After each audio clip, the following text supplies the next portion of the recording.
Muitas culturas e religiões contêm alguns conceitos de possessões demoníacas. As mais antigas referências à possessão vêm dos sumérios, e estes acreditavam que todas as doenças do corpo e da mente eram causadas por demônios de doenças, os chamados Jidin. Os sacerdotes que praticavam exorcismos nessas nações eram chamados de Ashipo, ou feiticeiros, em oposição a um Asum, médico, que aplicava bandagens e pomadas. Muitas tábuas cuneiforme contêm orações para certos deuses pedindo proteção contra os demônios, enquanto outras pedem aos deuses pela expulsão dos demônios que invadiam seus corpos. Culturas xamânicas também acreditavam em possessões demoníacas. Nessas culturas, as doenças são muitas vezes atribuídas à presença de um espírito vingativo, ou raramente chamado de demônio. No corpo dos pacientes, esses espíritos eram mais frequentemente descritos como espectros de animais ou pessoas injustiçadas pelo portador. Os ritos de exorcismos geralmente eram compostos de ofertas respeitosas ou ofertas de sacrifício. O cristianismo afirma que a posse deriva do diabo, ou seja, Satanás, ou de um de seus demônios. Em muitos sistemas de crenças cristãos, Satanás e seus demônios são descritos como anjos caídos. Os mais suscetíveis de serem possuídos são pessoas com limites fracos e de baixa autoestima.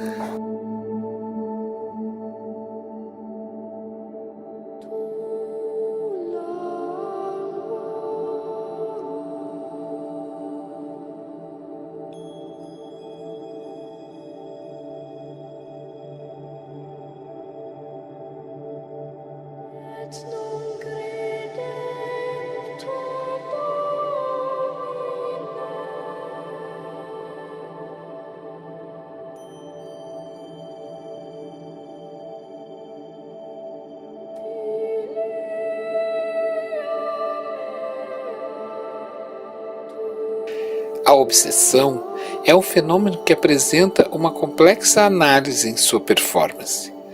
Falar de obsessão é necessariamente falar do ser humano, das suas dores, suas angústias e intimidade.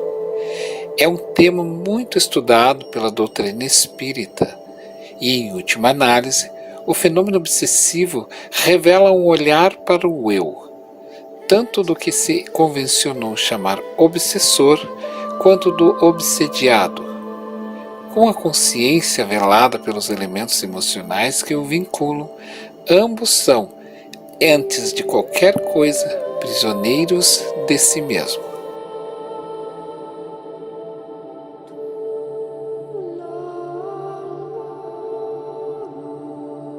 O fenômeno da obsessão suscita confusão até os dias de hoje quanto ao seu entendimento.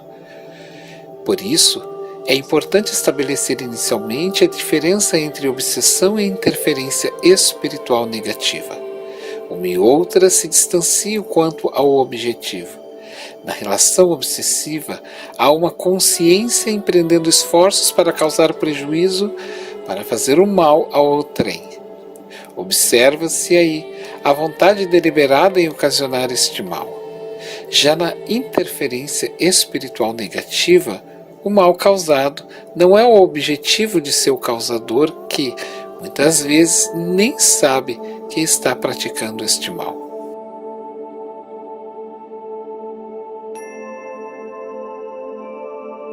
Em um intenso trabalho de estruturação e divulgação das bases do Espiritismo, Allan Kardec reservou um capítulo próprio em O Livro dos Médiuns para tratar do assunto. Tamanha era a relevância do tema. Já em O Livro dos Espíritos, o princípio da obsessão é delineado por espíritos, quando na pergunta 467 respondem à questão Allan Kardec. Podemos nos livrar da influência dos espíritos que nos chamam com insistência ao mal? E os mestres da imortalidade respondem: sim, porque eles somente se ligam àqueles que os solicitam pelo desejo ou os atraem pelo pensamento.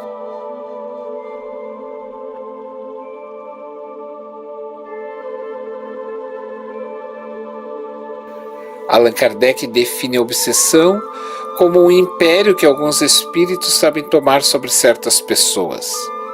Esclarece ainda que a obsessão apresenta caracteres diversos, estabelecendo, no entanto, apenas 3 grandes grupos para graduar o que chama de constrangimento e suas consequências de um espírito sobre o outro. A obsessão simples, uma influência simples e desagradável, leve. A fascinação, uma influência bem mais grave, apresentada como uma ilusão produzida de um espírito que deseja enganar um sujeito sem que este muitas vezes o saiba. Já no caso da subjugação moral ou corporal, verdadeiro domínio que um espírito exerce sobre o outro paralisa a vontade de quem o sofre. Contudo, é em A Gênese que Allan Kardec torna discutível a problemática da obsessão, quando estabelece que é sempre o resultado de uma imperfeição moral.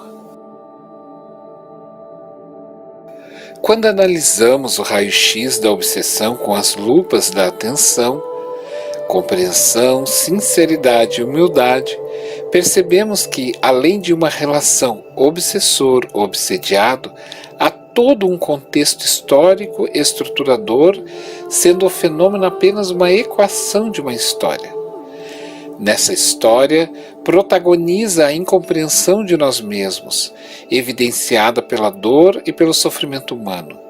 Carecemos muito de inteligência emocional, ainda não conseguimos perceber o nosso papel e para onde apontam as relações que estabelecemos com o mundo dos encarnados e dos desencarnados.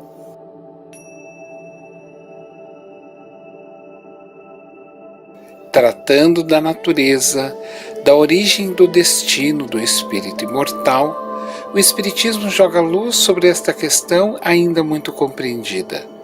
Apresenta uma teoria que nos proporciona meios para olhar para essa realidade enquanto indivíduos propícios a viver essa experiência. As teorias espíritas, em particular as que estão relacionadas ao fenômeno da obsessão, regidas pela educação do espírito através da reforma íntima, colocam-nos sobre a responsabilidade de construir e conquistar a autonomia para gerir nossos destinos, quase sempre obscurecido pela ilusão, pela culpa, pelo orgulho e pelo egoísmo, fruto de uma imaturidade de consciência infantil e espiritual que ainda viceja entre nós.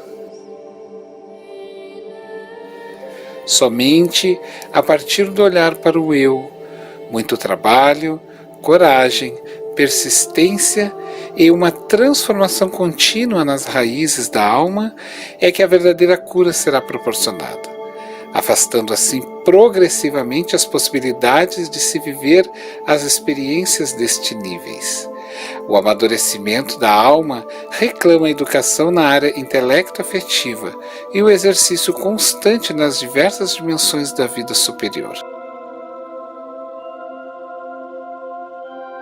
A obsessão, mesmo nos dias de hoje, constitui tormentoso problema social. Está presente em toda parte, convidando o homem a sérios estudos. As grandes conquistas contemporâneas não conseguiram ainda erradicá-la. Ignorada propositadamente pela chamada ciência oficial, prossegue colhendo as suas malhas diariamente, verdadeiras legiões de incautos que se deixam arrastar a resvaladouros sombrios, nos quais padecem irremissivelmente. Isto porque a morte continua triunfando, ignorada qual ponto de interrogação cruel para muitas mentes incontáveis e corações aflitos.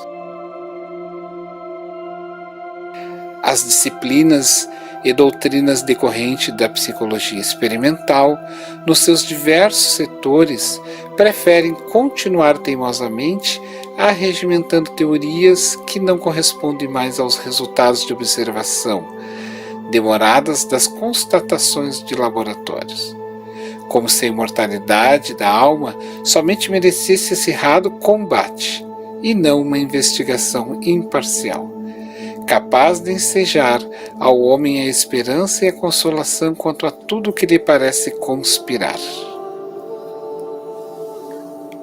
Desde as honestíssimas pesquisas do barão de von de Gundenstube em 1855 e as do professor Robert Heyden da Universidade da Pensilvânia, e concluíram pela realidade do espírito persistente ao berço e sobrevivente após o túmulo.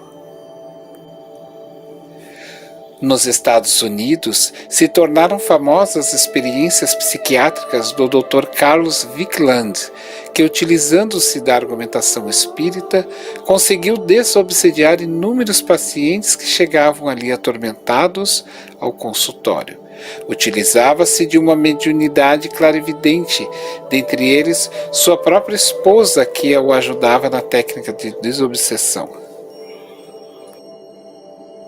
Diante de Alcina incorporada pelo espírito de Galeno, em plena sessão de La Sautrepierre, respondeu ao eminente professor Charcot, o então mestre de Freud, e aos interessados no fenômeno que se inquiriam, que se não buscassem raciocínios que esclarecessem os resultados das investigações, devendo contentar-se somente com aquela observação experimental, a que todos haviam presenciado. Tal atitude anticientífica tem sido mantida por respeitáveis investigadores, por temerem a realidade na vida imperecível. De Allan Kardec aos nossos dias de hoje, todavia, quantas edificações e realizações de preciosos estudos em torno da obsessão e da desobsessão têm sido apresentado. Este capítulo dos problemas psíquicos, a obsessão, tem merecido dos cristãos novos o mais acendrado interesse. Apesar disso, avassaladoramente vem se mantendo em caráter epidêmico, qual morbo virulento que se lastra pela terra, hoje mais do que em qualquer época. Milhões e milhões de criaturas, no entanto, dormem ainda o sono da indiferença, entregue aos anestésicos do prazer e do ópio da ilusão. Por todos os lugares se manifestam os espíritos advertindo e esclarecendo e também despertando em torno desta doença moral.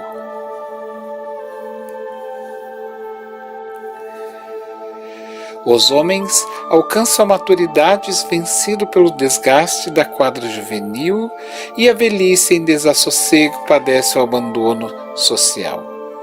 Os altos índices de criminalidade de todos os matizes e as calamidades sociais espalhadas na terra são, todavia, alguns dos fatores predisponentes e preponderantes para a obsessão. Os crimes ocultos, os desastres da emoção, os abusos de toda ordem ressurgem depois em outra existência em caráter coercitivo obsessivo.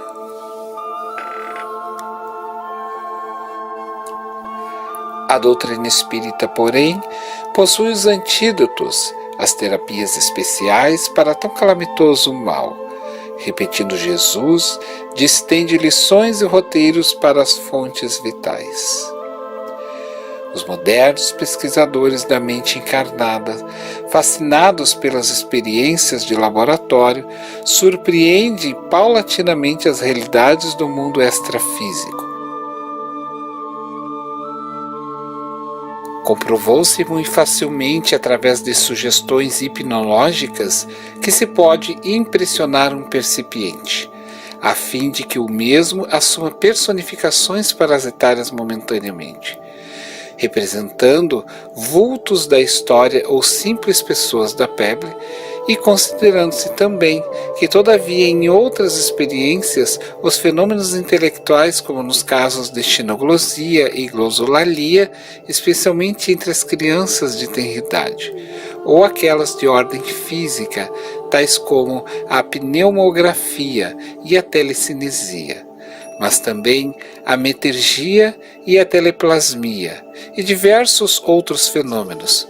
Constatou-se não haver elasticidade que se ofereça à mente encarnada e que os possa elucidar senão através da aceitação tácita de uma força externa inteligente, com vontade própria, que atua no sensitivo e a este conferindo tais possibilidades.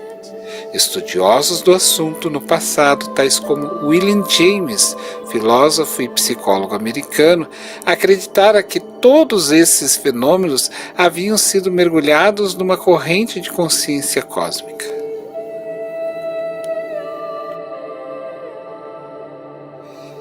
Henry Bergson supunha que a mente possui um conhecimento de tudo, em qualquer lugar, sem limitação de tempo e de espaço, dando ao cérebro a função de velador de tal conhecimento.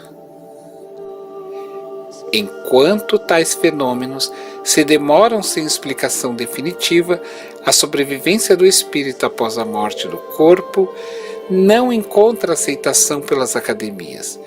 Distúrbios mentais de várias ordens aprisionam multidões em cárceres estreitos e sombrios, povoados pelos fantasmas da loucura, reduzindo o homem à condição primitiva de seu passado.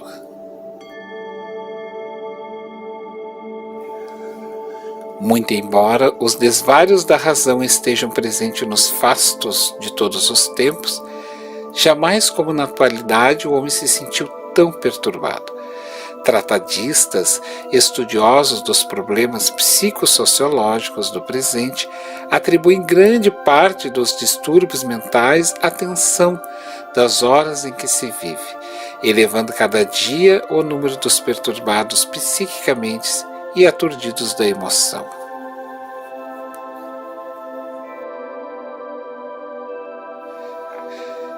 André Luiz nos assevera que há procedências, sim, da fisiologia humana, da hereditariedade, de vírus e germes. As sequelas, por exemplo, da epilepsia, da tuberculose, das febres reumáticas e da sífilis, os traumatismos e choques que se encarregam de contribuir para a larga e ampla loucura. Fatores outros predisponentes a que também se referem não podem ser relegados ao plano secundário. Todavia, além destes, que dão origem às psicoses e neuroses lamentáveis, outros há que somente podem ser explicados pela doutrina espírita, intitulado no capítulo das obsessões, estudada carinhosamente por Allan Kardec. Fazendo-se ligeiro levantamento através da história, e os acontecimentos têm sido registrados em todas as épocas do pensamento humano, mesmo nas mais recuadas. surpreendemos ao lado dos alienados de qualquer procedência, magos e sacerdotes manipulando exorcismos e orações aos que pretendiam afastar os espíritos atormentados que se compraziam em vampirizar ou exaltar suas vítimas em infeliz comércio entre os dois planos da vida, o corporal e o espiritual.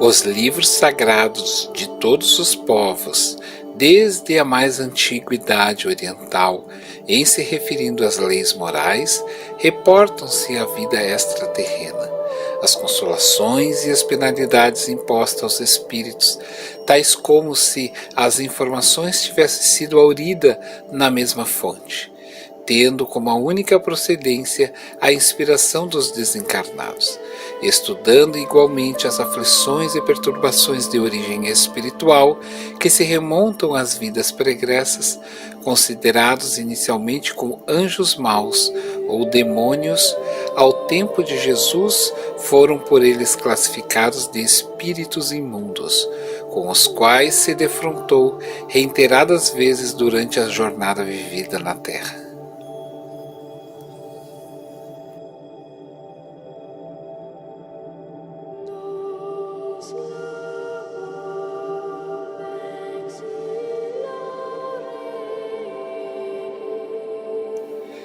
Valério Máximo, que em seus relatos apresenta uma farta documentação comprovando o intercâmbio da espiritualidade, citando outras não menos importantes, mas muito célebres personagens de seu tempo. Ricos são os comentários sobre as aparições das casas assombradas, os avisos e as consultas nos santuários de todas as grandes civilizações. Mais tarde, Lactâncio, Orígenes, Ambrósio, Basílio e Arnóbio dão farto e eloquente testemunho das comunicações com os desencarnados. A escola neoplatônica de Alexandria, através dos seus mais expressivos vultos, pregando a multiplicidade das existências, irá afirmar por intermédio de grandes filósofos de sua época, tais como Plotino, Porfírio, Jámblico e Próclo, a continuidade da vida concedida ao princípio espiritual.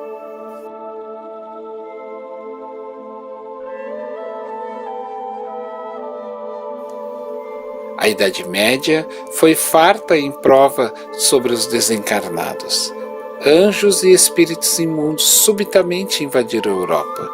Os inspirados, os endemoniados, os adivinhos e feiticeiros, todos foram levados à pira crematória sem que conseguissem extingui-los. Das primeiras lutas entre o empirismo e racionalismo da era intelectual atômica, filósofos e cientistas não ficaram indiferentes ao espírito. No século XIX, porém, fadado pelas suas conquistas a servir de base ao futuro no que diz respeito ao conhecimento, a sobrevivência mereceu, por parte de psicólogos e psiquiatras, o mais acirrado debate, inaugurando-se a época das investigações controladas cientificamente.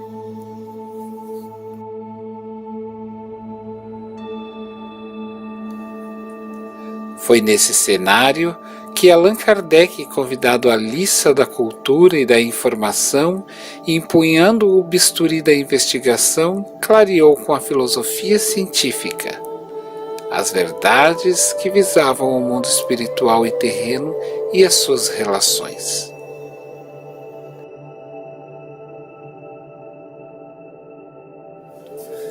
A obsessão sobre qualquer modalidade que se apresente é enfermidade de longo curso, exigindo terapia especializada, de segura aplicação e de resultados que não se fazem sentir apressadamente. Os tratamentos da obsessão, por conseguinte, são complexos, impondo altas doses de renúncia e abnegação àqueles que se oferecem a se dedicar a tal mistério. Além da exemplificação cristã, a oração consegue lenir as úlceras morais dos assistidos, conduzindo benesses de harmonia que apaziguam o desequilibrado, reacendendo nele a sede e a necessidade de paz. André Luiz nos assevera que, iniciado o progresso da repercussão íntima de modificação, este deve se esforçar-se imediatamente por esta atitude interna, exercitando-se nas práticas das virtudes cristãs e principalmente moralizando-se. A moralização do enfermo deve ter caráter prioritário, considerando-se que através de uma renovação íntima bem encetada, ele demonstra para o seu desafeto a eficiência das diretrizes que lhe oferecem como normativa de felicidade. Transmissão mental de cérebro a cérebro, a obsessão é síndrome alarmante que denuncia a enfermidade grave de erradicação difícil. O problema da obsessão, sobre qualquer aspecto considerado, é também problema do próprio obsediado.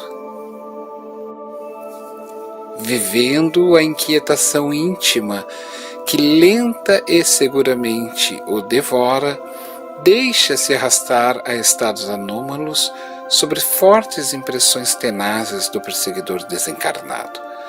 Ouvindo a mensagem em caráter telepático, transmitida pelo obsessor, começa a ceder ao apelo que lhe chega, transformando-se por fim em diálogos nos quais deixa-se vencer pelo pertinaz pensamento do vingador.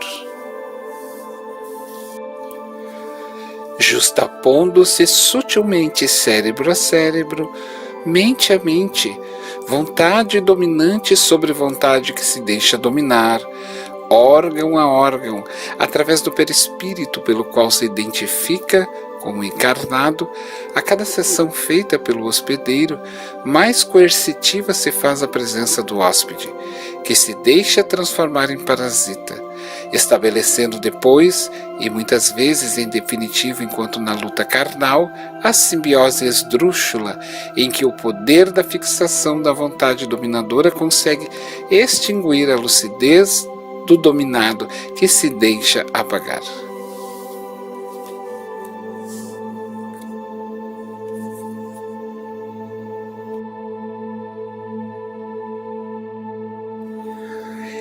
Em toda obsessão, mesmo nos casos mais simples, o encarnado conduz em si mesmo os fatores predisponentes e preponderantes morais a resgatar. Jamais deve descuidar os valores morais e espirituais, defesas estas que constroem na alma um baluarte de transformação. Com frequência, o candidato ao processo obsessivo é irritável, quando não nostálgico, ensejando pelo caráter impressionável o intercâmbio que também pode começar nos instantes de desprendimento pelo sono. Quando então, encontrando o desafeto ou a sua vítima, sente o espicaçar do remorso ou o remoer da cólera, abrindo as comportas do pensamento que logo advirão, sem que se possa prever quando terminará a obsessão, que pode lograr-se até mesmo depois da morte. Nesse particular, o Espiritismo, e somente ele, por tratar do estudo da natureza dos espíritos, possui anticorpos eficazes para operar a libertação do enfermo.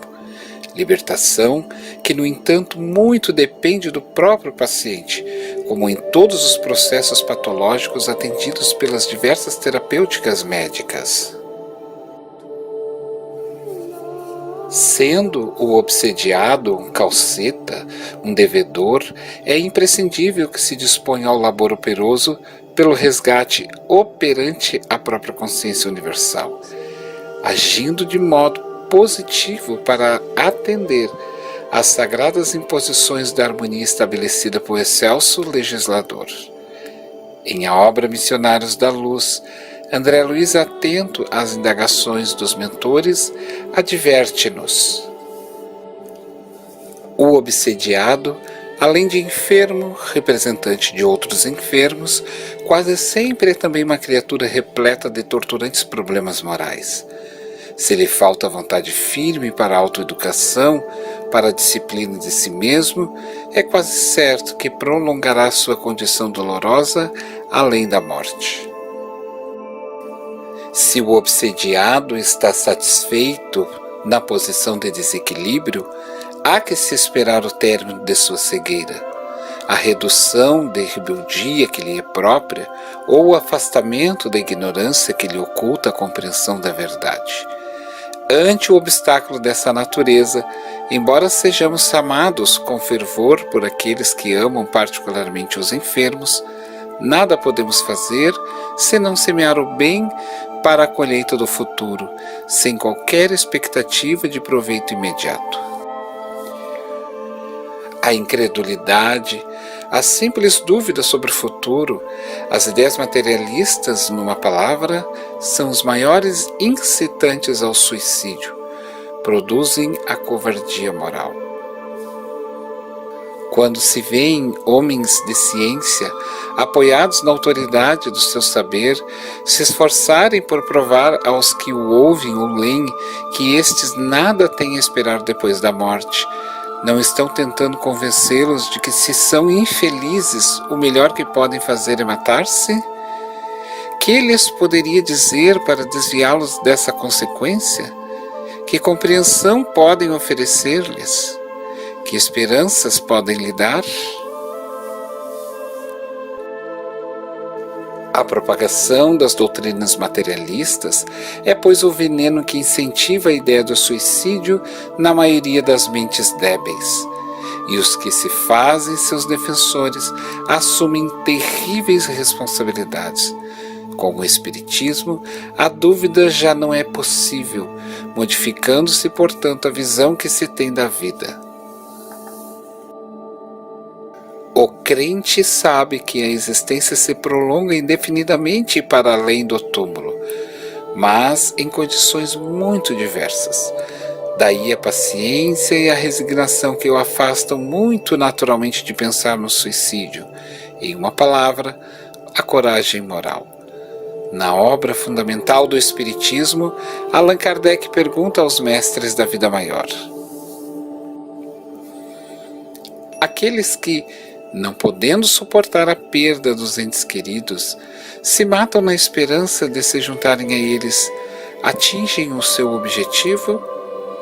E os mestres da espiritualidade maior, legisladores do planeta, respondem: o resultado que colhem é muito diverso do que o esperavam. Em vez de se unirem ao objetivo da sua afeição, dele se afastam por mais tempo, já que Deus não pode recompensar um ato de covardia, nem um insulto que lhe fazem ao duvidar da sua providência. Pagarão esse instante de loucura com aflições ainda maiores do que as que pensavam abreviar.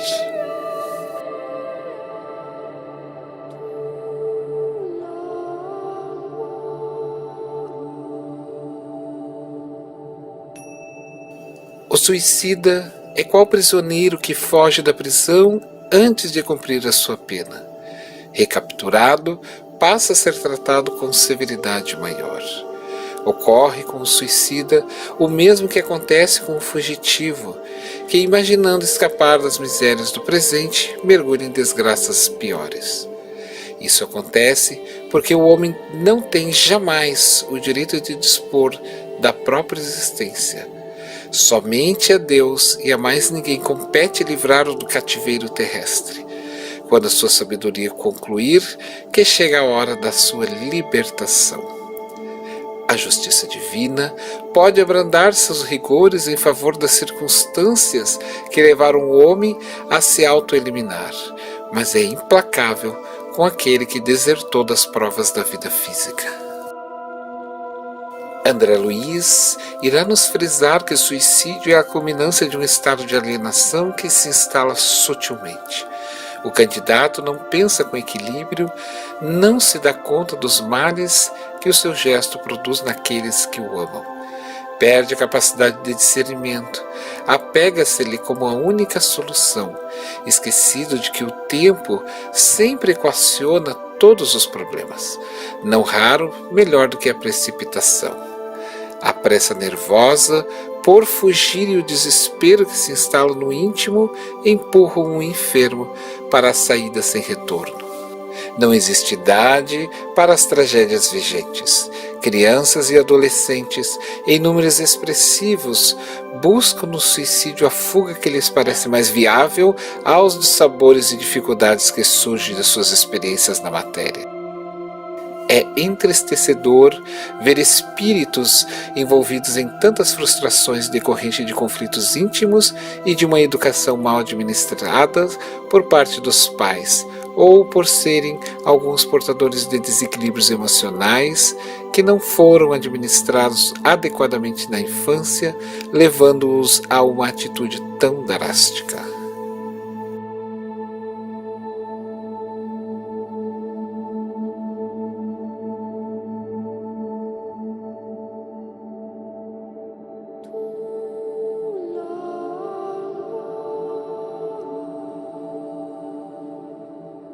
O problema do suicídio assume dimensões maiores na adolescência, quando quase sempre não se recebe ajuda na fase infantil. O espírito Joana de Ângeles afirma que a desinformação a respeito da imortalidade do ser e da reencarnação responde pela correria alucinada na busca do suicídio. E essa falta de esclarecimento é maior no período da infância e da juventude, aonde vai facultar a fuga hedionda da existência carnal.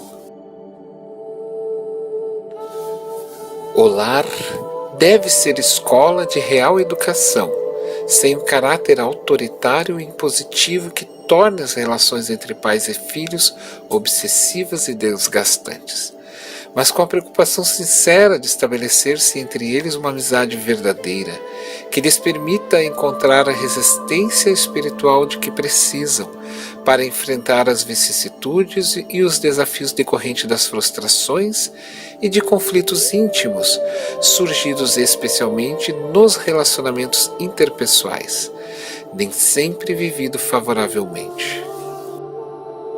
A educação, que se funda no processo de despertar os poderes latentes do espírito, é a única que realmente resolve o problema do ser. Educação que deve preparar o indivíduo para a vida como realmente ela é, destacando sempre as bênçãos da reencarnação, que permite lutar pelas mais nobres aspirações e reconhecendo com gratidão os destinos que Deus concebeu ao espírito.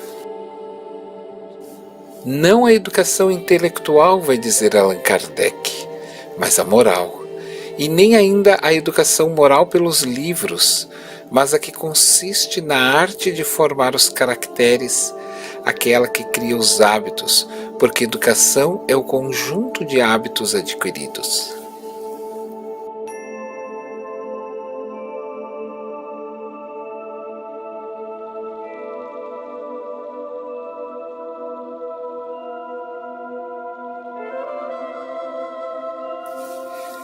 Importa, pois, primeiramente, que a criança e o adolescente tenham uma visão correta sobre a realidade e o futuro do ser, traçando para si valores éticos e cristãos que constituem a verdadeira vida e que os fará esperar pela concretização de realizações que os estimulem ao progresso.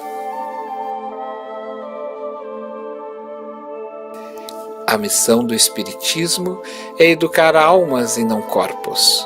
Quanto a isso, reflitamos sobre as sábias lições de Jesus. Ninguém acende a uma candeia para pô-la debaixo do alqueire. Põe-na, ao contrário, sobre o candeeiro, a fim de que ilumine a todos os que estão sobre a casa. Quem instrui, oferece meios para que a mente alargue a compreensão das coisas e entenda a vida. Quem educa, cria os valores éticos, culturais para uma vivência nobre e mais ditosa. Evangelizar é trazer o Cristo de volta ao solo infantil como bênção de alta magnitude, cujo resultado ainda não se pode realmente equilatar.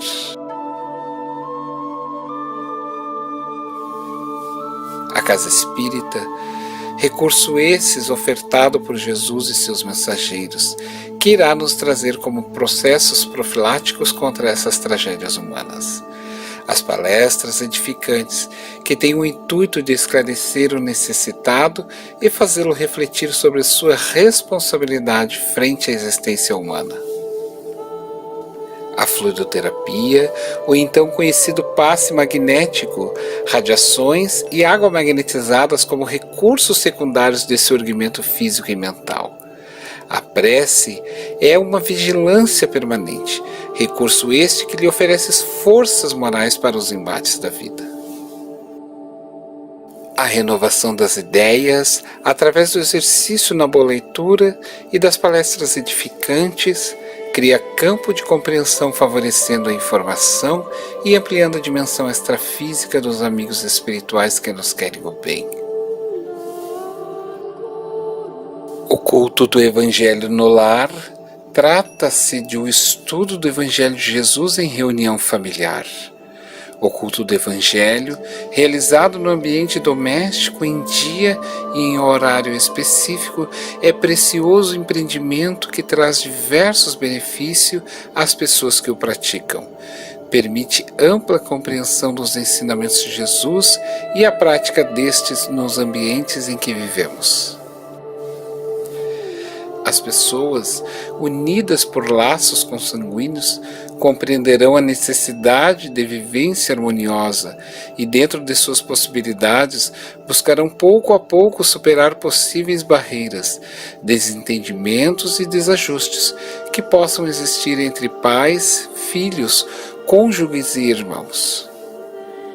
Através do estudo da reencarnação, compreenderão que aqueles com quem divide o teto são espíritos irmãos, cujas tarefas individuais muitas vezes dependerão da convivência sadia no ambiente em que vieram e renasceram.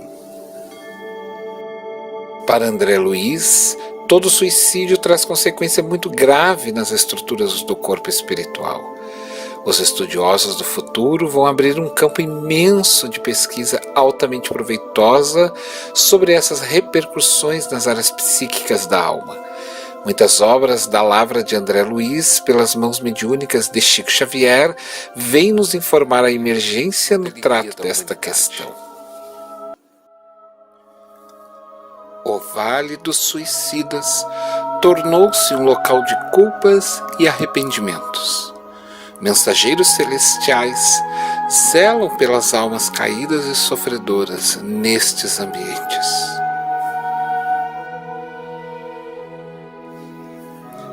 Na literatura espírita, encontramos vários registros sobre Maria na espiritualidade. O livro Memórias de um Suicida descreve as atividades das Legiões dos Servos de Maria, um grupo de espíritos especializado no resgate de suicidas nas zonas inferiores. Após o socorro dos réprobos, os mesmos são encaminhados ao Hospital Maria de Nazaré.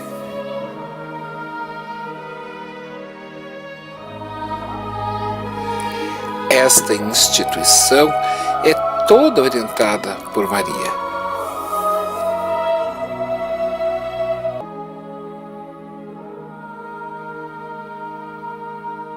Camilo Cândido Botelho, autor espiritual da obra Memórias de um Suicida, foi um dos grandes escritores mais geniais e prolíferos da literatura portuguesa, especialmente no século XIX. Após suicidar-se, é conduzido pelas forças mentais da atração às sombras infernais dos vales dos suicidas. E muitos anos, sob o jugo do arrependimento, nas lamas da dor que cala fundo na alma, Camilo é retirado e conduzido pelos nobres obreiros e servos de Maria, também conhecido como lanceiros de Maria. Camilo, agora já lúcido e esclarecido, irá com as suas experiências nos relatar sobre a orientação do espírito Leon Denis, sua dolorosa experiência após a desencarnação pelo suicídio. Com valiosos ensinamentos, mostra a grandeza da misericórdia divina para com os suicidas arrependidos, trazendo-lhes a oportunidade de conhecer o universo e a vida em sua integralidade. Há um caminho de reconstrução para os arrependidos. Há sempre esperança, porquanto a reabilitação é possível. Irá também relatar que a tarefa de cuidar de espíritos suicidas não poderia ser desempenhada por outros espíritos a não ser Maria e sua legião, por ela ser a referência de amor e dedicação fraternal. Descrições minuciosas desse lugar desfilam pelas mais de 500 páginas, detalhes que a médium ouvia nitidamente. Descreve ela que era levada por Camilo e outros amigos espirituais ao convívio do mundo invisível, e tudo lhe era narrado, mostrado, exibido a sua faculdade mediúnica, para que ao despertar maior facilidade encontrasse ao colocar tudo no papel. A obra é com certeza o mais extraordinário tratado a respeito do suicídio, suas terríveis consequências ao espírito, e se traduz os sofrimentos escabrosos dos que se entregam a esse ato. Pelas páginas desfilam descrições sobre o hospital, a colônia correcional, a torre de vigia, os departamentos de reconhecimento, tudo sobre a atenção dos servos de Maria. Narra o trabalho mediúnico realizado em vários centros espíritas do Brasil, no auxílio aos suicidas.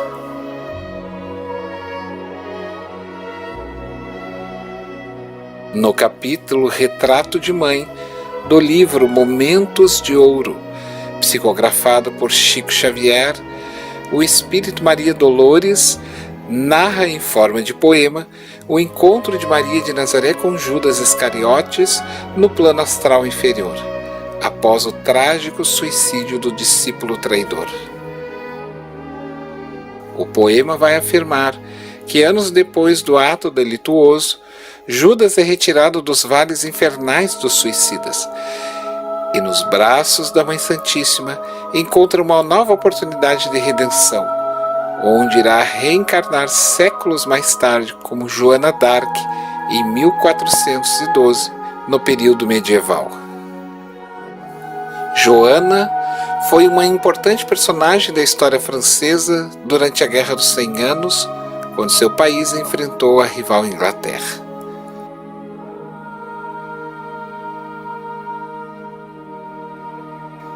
O suicídio é porta sem volta na dor profunda. Optar por este caminho é ato infeliz e ilusório. As dores humanas são necessárias para o crescimento da alma reencarnada. Com coragem e fé é possível sempre transpor os obstáculos que os desafios nos impõem. André Luiz encerra nos dizendo que vale a pena viver, ainda que sejamos desafiados pelas vicissitudes da existência.